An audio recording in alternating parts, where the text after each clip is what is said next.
Mother 3 is a Japanese game, and as a game made by Japanese people intended for a Japanese audience, the game of course features many writing conventions that are expected to be found within a Japanese work. Not having a localization, all of this stuff could have all been lost upon any non-Japanese speaker interested in the game. However, thanks to the extremely high quality Mother 3 fan translation ROM hack, you can experience this game in English, every single line of text having been meticulously localized. I've already made a video before going over the history and the impact of the fan translation, and I have touched upon some of the creative changes the translation team decided to make that differed from the original Japanese text. However, in the time since I created that particular video, the idea floated in my mind of possibly looking further into those deviations, since I didn't really delve too much into many specific differences back then. There are two main topics I want to cover in this video. I already mentioned the first one, stuff that was translated differently from the original game on purpose, but the second is a bit more complex.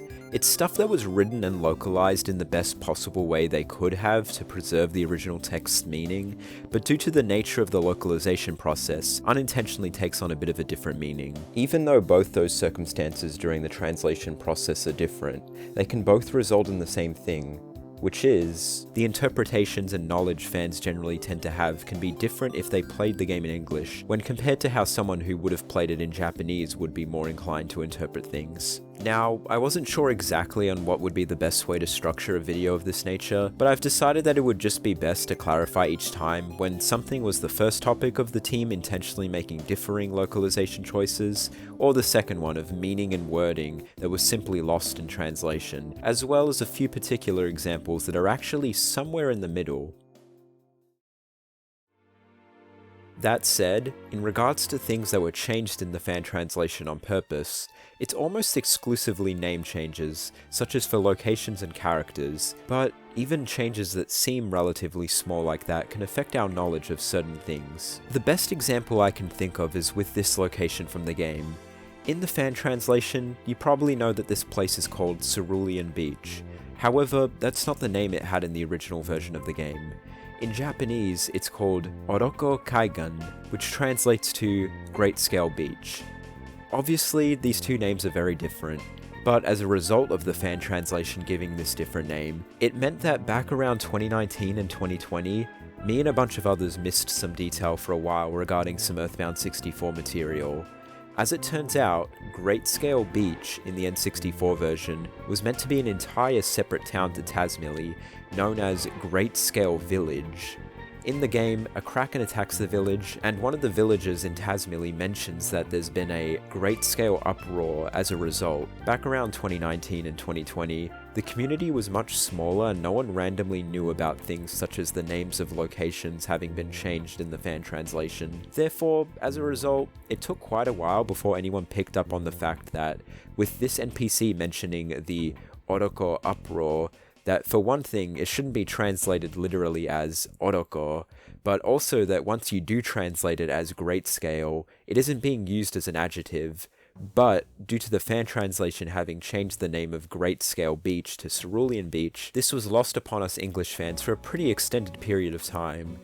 So, this is all to say that, hypothetically, had the fan translation team not changed the name of this location to Cerulean Beach, we would have been able to figure out the context of all this stuff much faster. That may have sounded pretty convoluted and esoteric, but I think it serves as a good example of how the smallest translation changes can have effects in terms of perception and knowledge of the game. Now, the vast majority of these name changes don't have a long history to go over like what I had with Great Scale. Some are essentially inconsequential, such as how this location in the fan translation is called Mount Oriander, but the original Japanese name is Mount Oroshimo.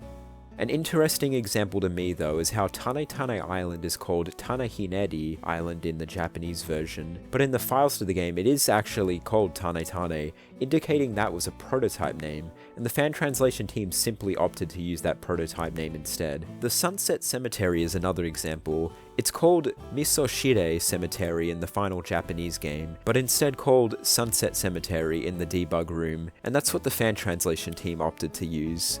Just by chance though, that name Sunset Cemetery was actually mentioned publicly all the way back in 1999, since Volume 20 of the Mother 3 Times also uses that name for that location.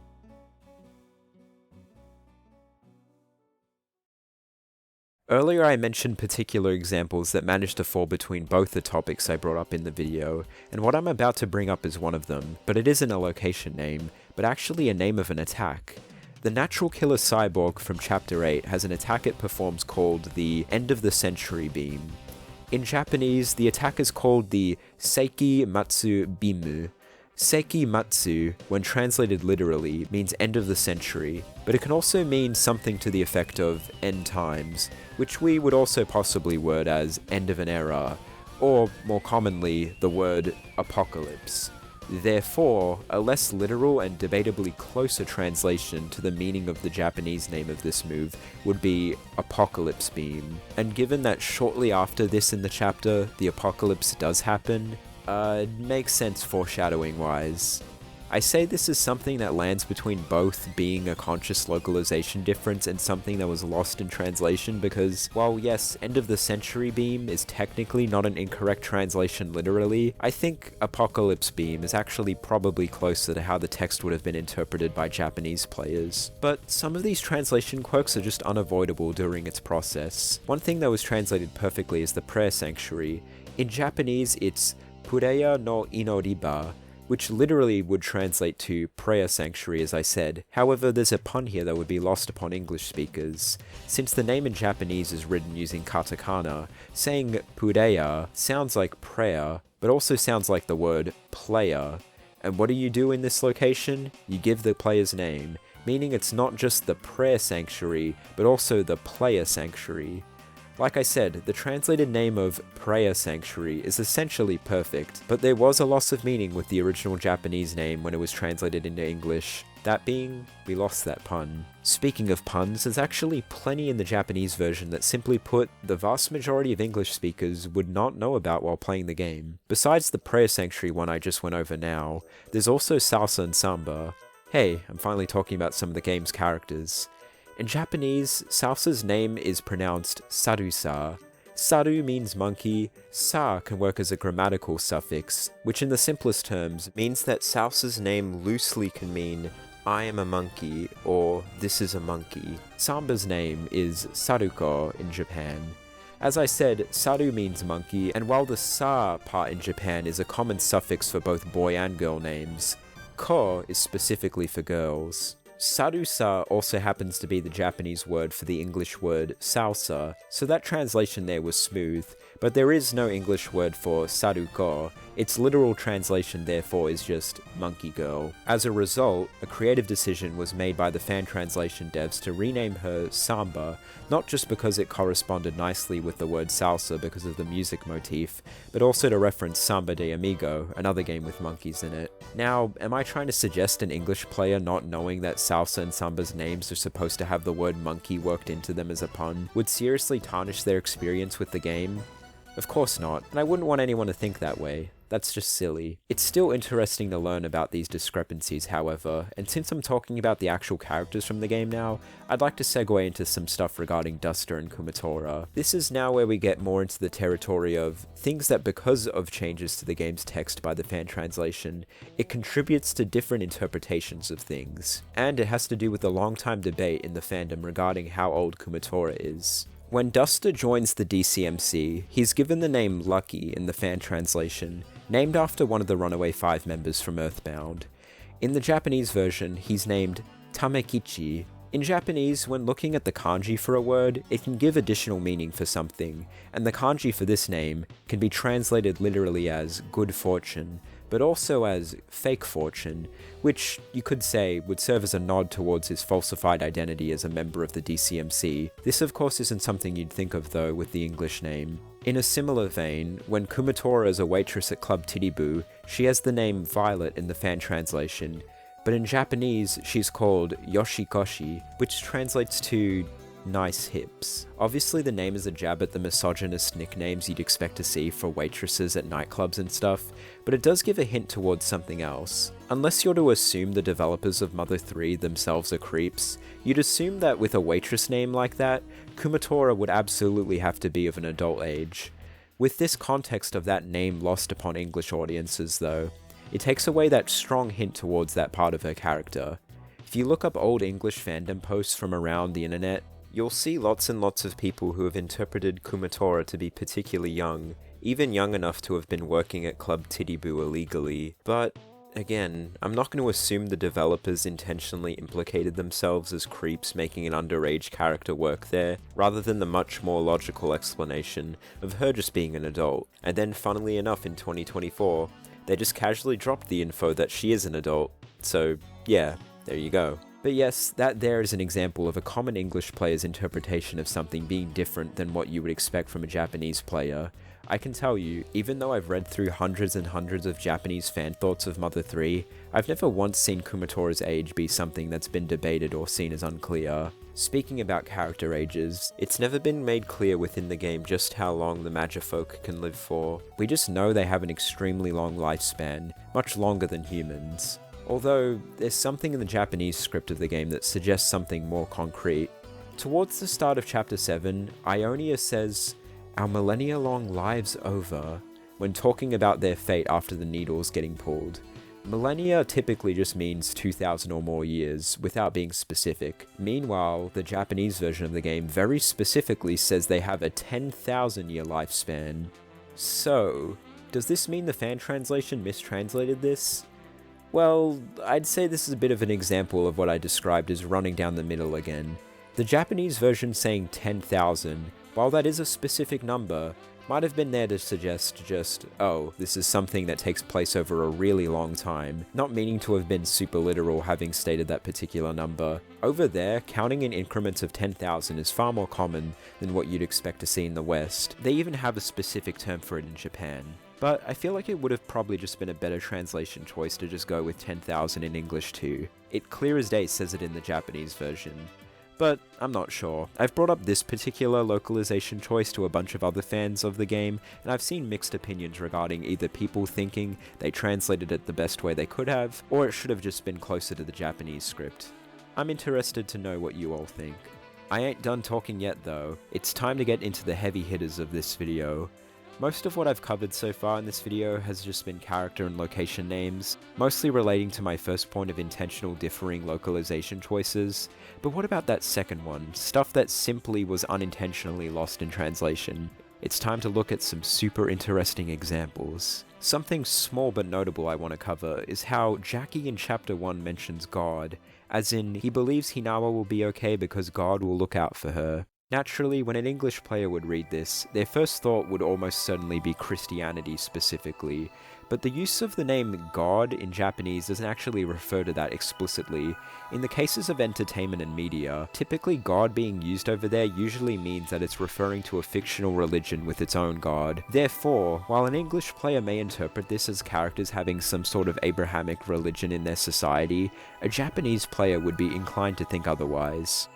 To get onto the meatier discussion points, you probably recall during the game's mushroom trip scene how Lucas sees hallucinations of people from his life saying awful things to him, and one of the people he hallucinates is his father, Flint. Thankfully now in the English side of the fandom, generally most people already are aware that yes, even though Lucas hallucinates this, it's not meant to be reflective of his relationship with his father really. The point of the bad trip is that they showcase the party's worst fears and anxieties that are deeply rooted within them, and Lucas's anxiety of getting hit by his father comes from internalized feelings he develops seeing his father lash out at others after hearing about his mother's death. Internal fear that, what if his father turned against him like that someday, even when in reality it wouldn't happen. With that said, in the English version of the script, I do think it doesn't do that great of a job in conveying something that in the Japanese script is fairly obvious.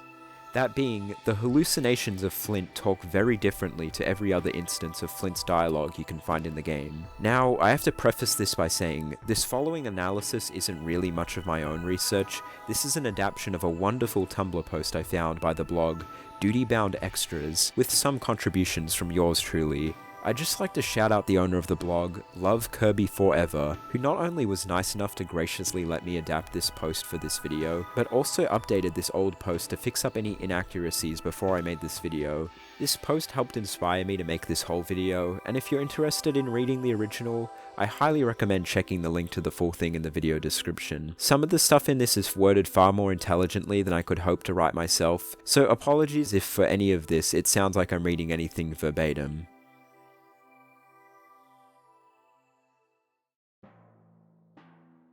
The Japanese version of the line of dialogue, "I'm gonna beat you boy, daddy's gonna beat you," is pretty different.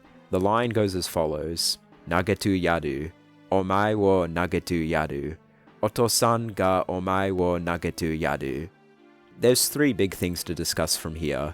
Firstly is that the sentence structure is meant to be unsettling as it shows a gradual escalation, as though Lucas in his mind, turning the painful feelings of seeing his father lash out at the villagers, and thinking what if it happened to him. The verbs utilized in the line are nagaru and yadu.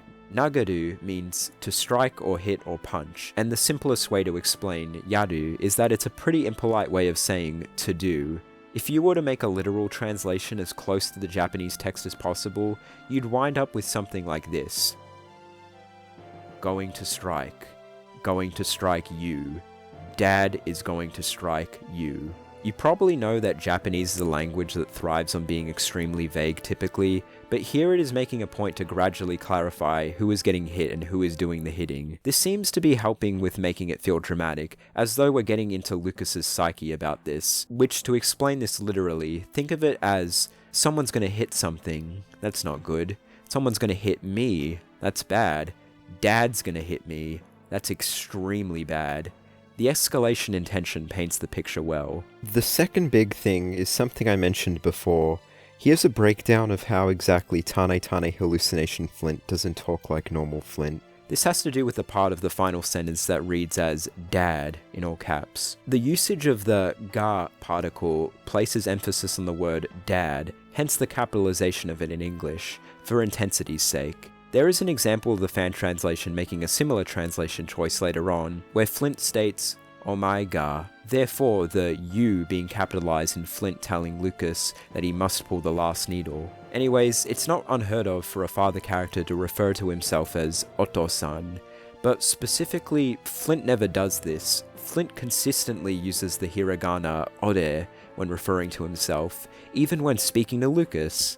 There's only one instance of Flint referring to himself as father in the game, which is "Ore wa chichioya toshite toto," meaning I as a father, finally. And you'll notice he still uses ore as the pronoun, with chichioya being father, meaning that the Flint on Tane is an imposter. Aside from the pronoun usage giving it away, the te yaru conjugation comes across as too condescending. When Flint does talk in the game, he's kind. He has the typical speech patterns of an adult male. Japanese gets very specific with certain speech quirks, but he's never rude. Based on my knowledge, I'd say he's pretty polite, looking at lines when you talk to him as Salsa, where he calls him O Saru-san, which is pretty much Mr. Monkey with an extra level of politeness on top of that. And the third big thing is that Dad is going to strike you is being presented as new information. Besides ga's usage as an emphasis particle, another major use case of it is to bring new information to a conversation. To quote Genki, a popular Japanese language textbook, it is one of the functions of the particle ga to 1. Present the subject of a sentence in a way such that 2. The noun will fill in the blank of the information sheet. The blank on the information sheet is a question word like dare and nani.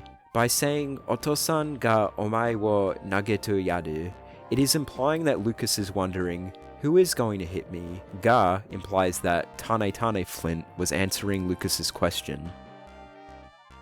Interesting stuff, right? So this is all to say, yes, regarding Tane Flint, his dialogue in the English version is not really different enough from how real Flint talks. Or rather, I don't think there's enough of a divide between that and hallucination Flint. Like, the real Flint and the Tane Flint don't talk exactly the same, but I don't feel as if it's different enough. But this gets to my point from earlier. As much as I don't think that this particular dialogue conveys the same meaning that the Japanese version does, the fan translation team choosing to localize the line the way they did wasn't inherently a bad thing. It's really personal preference when it comes to liking super duper literal translations versus stuff that sounds more natural in English. Although, I think in this specific instance of a drug trip scene, the fan translation probably could have been using more literal text, since the point of this dialogue anyway is that it's unnatural sounding, and meant to be things the characters being hallucinated would never actually say. So, there's an example of, even though a localized line was good and accurate, and did serve its purpose in the narrative, some unintentional obfuscation occurred. What about another example that may require even deeper knowledge of looking into very specific references within the game, as well as even some Japanese mythology? Oh boy, this is going to be a deep dive. But again, I must credit the following analysis to another absolutely masterfully written Tumblr post by Love Kirby Forever, titled "Of Birds and Morons, a look into Mother 3's most intricate unspoken running joke / motif." This post completely floored me with its research and knowledge of Mother 3. Thank you once again to him for kindly allowing me to adapt their post for this video. Feel free to check out the link to the original in the description. Also, apologies once again if during this at points it sounds like I'm reading verbatim. I don't want to butcher any of this analysis.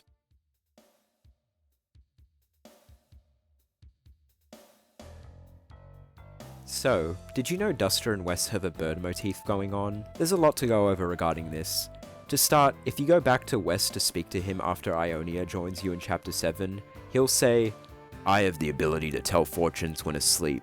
According to my latest nap, today is a triple lucky day, so be confident, go forth, and do great things." When looking at the Japanese script, he actually says the words triple lucky out loud in English, and when translating the full line more directly, you get, "According to my sleep divinations, today is triple lucky. Go forth with great confidence." You may be wondering, wait, why is Wes of all characters believing in something like fortune-telling through dreams? Is that why he believed Alex's dream of Hinawa telling him to place the hay in that specific spot? Also, you're probably thinking, what does any of that have to do with birds? We shall get back to that, but please keep this fortune-telling bit in mind as I continue. Throughout the game, there's equipable bandanas that you can obtain, but Lucas, Kumatora, and Boney can't equip them. Only Salsa and Duster can equip them, and considering you only play as Salsa in Chapter 3 and a tiny portion of Chapter 7, the vast majority of these would only be utilized by Duster in-game. The bandanas all have bird-themed names, with the types being the chick, sparrow, rail, the kana used refers to the water rail, a type of bird, swallow, crow, kite, and Horus. That one's an Egyptian god whose head resembles a falcon. So, Duster's got bird-themed equipment, he and his father Wes have the role of watching over the hummingbird egg. There's some bird stuff here, but that's just the tip of the iceberg. When Wes snaps, he consistently refers to Duster as aho, meaning moron, and ano aho, meaning that moron, which of course is needlessly cruel, but it's also a pun. Yeah, the game totters around the joke that Duster is bird-brained, through which Wes is the main spark and Duster is the conduit. And to make a point just outside of this analysis, I need to clarify I'm not trying to insinuate that Wes's verbal abuse of Duster is okay at all, but when critically assessing this game's text, and doing so in the context of the Japanese script, this isn't something I want to gloss over exactly. It's worth analyzing too. I just want to point that out because I'm more than aware that Duster's treatment by Wes is something that I've seen fans feel very strongly over, and I earnestly am not trying to invalidate people's feelings over that. Nevertheless, the analysis in that Tumblr post is too interesting to not cover, so let's continue. So as established, aho means moron in Japanese, but it is also the onomatopoeia for a crow's cawing. There's a trope known as the idiot crow in Japanese media based on this. What will happen is that something dumb will happen and a crow will fly by and caw, aho, aho, which means caw, but also means moron moron, thus the joke. So Wes's aho aho-ing and using ano aho makes him sound like an old crow, commentating on Duster's mistakes. This also feeds into Duster being a bird. Aho is also used in the word ahodori, meaning albatross, and it's no coincidence either, albatross are known as idiot birds in Japan. That's what ahodori literally translates to. There's further extrapolation regarding the bird connection with Duster, in that if you speak to Leiter in Chapter 5 after Duster gets rescued, he says to him, "Have you gotten a little condor? Wait, that's not the word. Have you gotten a little boulder? Gahahaha." Translating the Japanese line literally, you instead get, "You're a bit condorish? No, that's not it. You're a bit vulture-ish. Gahaha." What does Leiter mean by vulture-ish? And why did the fan translation team translate it as going bald? Well, it's another wordplay pun. Much like how albatross in Japanese is literally idiot bird, hagetaka, meaning vulture, is literally bald hawk. But even more than that, Hagetaka, a noun, is similar to hageru, the verb for to bold. Since hageru is an ichidan verb, you can conjugate it as hageta to say bolded, and then you tack on ka at the end to make the statement a question. Here's a breakdown of how exactly the pun all comes together. What a funny pun for lighter of all characters to make. Carrying on, there's a Japanese idiom that needs to be covered. It's superstition regarding the idea that you're so dumb that your brain lacks the capacity to catch a cold. This said, it may be a belief by which Wes operates, and yes, this still has to do with birds, somehow. Wes, in short, is someone you'd expect to be a pretty grounded, reasonable person, all with the exception of how he treats his son. He's kind to Lucas, Flint, Kumatora and such, but the way he talks to and about Duster is just bizarre, especially by comparison to those other characters. Clearly he's capable of being a good person, so why isn't he nicer to Duster? Well, with that idiom I stated before in mind, this is what can be assessed. Wes sees Duster as a moron, saying he's the type who wouldn't get hurt or sick. Duster, unlike Lucas and Kumatora, canonically cannot get fevers. Wes also claims to have dreams with fortune-telling powers. He says Lucas will have a triple lucky day, and then Lucas proceeds to successfully pull 3 of the 7 dragon needles before the end of the chapter. It is almost as if Wes wants Duster to be a moron, because superstitiously, Duster would be safer that way. Do you see what I'm getting at? Wes has superstitions, such as the line he says to Lucas, and he probably operates off the superstition that if his son is dumb, he'll somehow manage to succeed and be okay in the end. Wes having this weirdly magical part to him makes me wonder if there was meant to be more to this in prototype iterations of the game. Maybe he really did have PSI in EB64 too, just like how Flint did, or maybe he was meant to have some sort of connection to Ionia with her fortune-telling thing she had going on. Who knows? That aside, with all this analysis, you could say that figuratively, Duster may be a bird of some kind, and Wes is an old superstitious crow with maybe some sort of ambiguous connection to magic. Now, is that it? Actually, no, there's one last thing to delve into regarding this. As I said before, Duster's final and best bandana in the game is the Horus bandana, named after the Egyptian deity with the falcon head. Horus's right and left eyes represent the sun and moon, respectively. His left eye, the moon one, was injured in a fight, explaining the moon's phases. Fittingly, Duster also has an injury to one side of him. But perhaps, Horus isn't the only ancient deity that can be discussed here. Here is Yata-Garasu. Yata-Garasu is the Japanese name of a myth that originated in China. He's a 3-legged crow that is representative of the sun. Specifically in Japan, he represents the will of heaven and divine intervention. He symbolizes guidance, as well as rebirth after tragic stuff like battle or war. What's cool is that he sounds a lot like what the Egg of Light, as well as Wes and Duster, were responsible for. The hummingbird egg was responsible for the rebirth of the lives of the citizens of Tazmily, and Wes and Duster's task to protect the egg for reasons they don't understand, for the sake of a village that doesn't appreciate their work. You could say perhaps that they're doing God's work, so to speak. An important thing about Yata-Garasu, too, is that it defies the normal Japanese superstition that crows are bad luck. Yata-Garasu is a harbinger of good.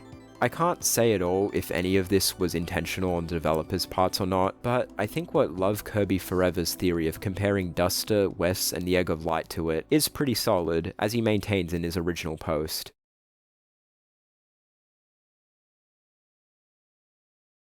So, that may have seemed a bit long-winded and maybe just a tad unfocused from the rest of this video, but I think that analysis was entirely worth covering, because I think it's the best example of more than anything else, that speaking objectively, all, almost, of this subtext seemingly intentionally integrated into Mother 3's script, that there can be some very, very deep-rooted things that would be lost upon English players. Hell, this is stuff that I can't say I'd expect every Japanese player to take notice of course. But my underlying point about a Japanese player's experience being different to an English player's experience, the cultural divide is something so rarely discussed, and yet so utterly fascinating to look at.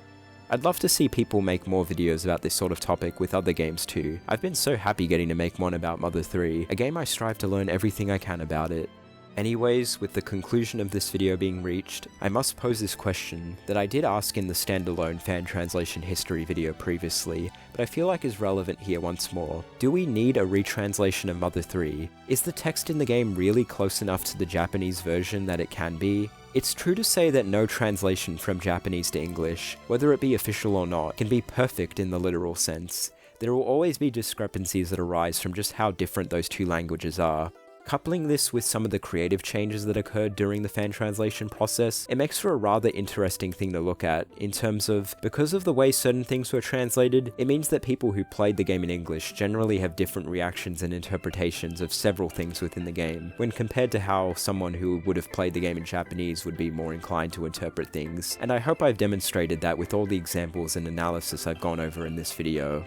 I also want to point out that I have a lot of respect for Mado and the rest of the fan translation team too for the decision to rewrite every piece of dialogue so it would sound natural when spoken aloud. That's a very important thing regarding the fan translation feeling as official as it does, and as much as it can result in a loss or recontextualization of information, as I've gone over in this video, at the end of the day, I think most people are going to prefer something that sounds natural in their native tongue versus something that strives to be 100% faithful literally in every possible instance. Additionally, a retranslation wouldn't be able to change many of the things regarding perception of the text. What I mean is, the Japanese version is full of puns, hints, and literary devices that enhance the subtext every step of the way. An example I didn't cover earlier was how Tatsu in Tatsumari, as well as Ryu in Ryuka, both can be referring to dragons, which is relevant given the importance of dragons to Mother 3's story. A hint or pun like that being lost upon a player ultimately isn't that serious. Also, it's okay to not know about things like how the game may tie into Japanese mythology,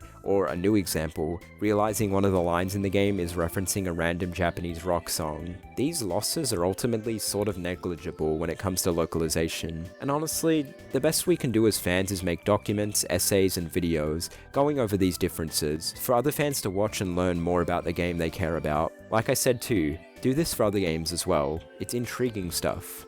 That all said, I think as much at the very least it would be a curiosity to see a retranslation of Mother 3 happen, I still think the sheer amount of time and effort necessary kinda makes it a bit too much of a tall order to ask. In theory, if a professional translator had the time and energy to retranslate all of Mother 3 and really wanted to make that happen, that'd be awesome to see. But as I said in that other video, there's so much supplemental material for this game, like magazine articles and developer interviews, that do still lack proper translations, and in my humble opinion, I think that sort of stuff is just better to focus on, because you never know what overlooked info or shocking revelations are hiding in this sort of stuff.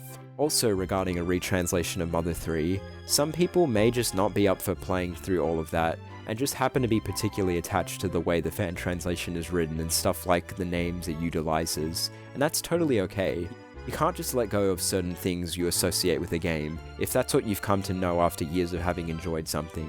Which reminds me, I know I already kinda said this during the Western Duster Bird part, but I'd like to clarify a little further. If it had all felt as if any of these points presented in this video went against things you interpreted from Mother 3, just rest assured, this video was not intended to be a personal attack or slight against anyone who's a fan of this game, or their interpretations. I hope that simply, I was able to present all this information in an objective way, and that you feel I did so too. I hope the takeaway you had is that the exclusion of specific information can really change so much about an experience with a story. This is an intricate, fascinating topic to look at, and I hope you enjoyed watching. Please let me know if you had a favorite thing I covered in this.